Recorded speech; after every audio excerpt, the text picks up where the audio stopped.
The rest of the story. California was in the throes of an immigrant problem. An immigrant problem. The cheap labor had seemed like a good idea at first, but now the state was overwhelmed by a culture that apparently refused to assimilate. Resentment among established Americans grew rapidly. Some predicted the imminent collapse of the American way of life. In 1852, that's when 1 in 10 Californians was Chinese. That's right, Americans have been fretting about immigration, mostly needlessly, for a very long time. It was a popular movement, for example, that led to the Alien and Sedition Act. The legislation said if you're a foreigner and perceived to be a threat to the peace and safety of the United States, we deport you. The Alien and Sedition Act, and it was passed in 1798.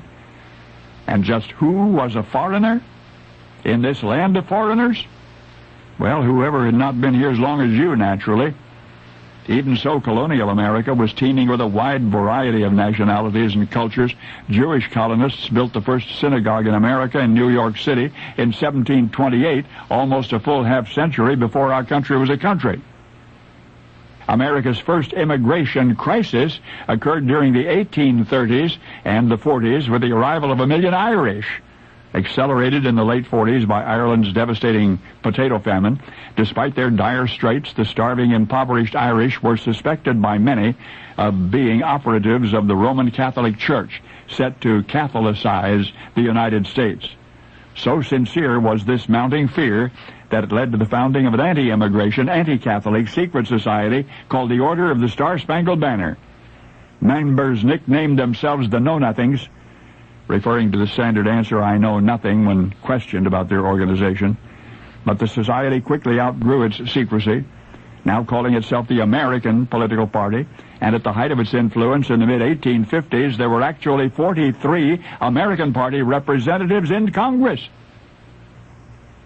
But wouldn't you know, so quickly did the Irish become one of us, so to speak, that by 1877 an Irish immigrant named Dennis Carney was organizing the so-called Working Man's Party, and its aim was to rid the country of Chinese. And so effective was that movement that in 1882 Congress actually passed the Chinese Exclusion Act. Hereafter, Chinese could not become naturalized citizens, and there could be no Chinese immigration for 10 years. The Chinese would, of course, eventually be welcomed and become absorbed into the greater American culture, as well as would each immigrant in his own time. But do you know that one group was kept waiting at the door? One group was permitted citizenship only for certain individuals under specific circumstances until 1924. Could you guess who? It took an act of Congress to embrace them, all of them.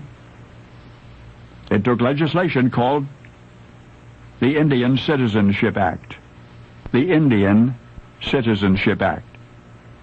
Yes, I do mean to say that only thereafter were Native Americans granted United States citizenship as a people.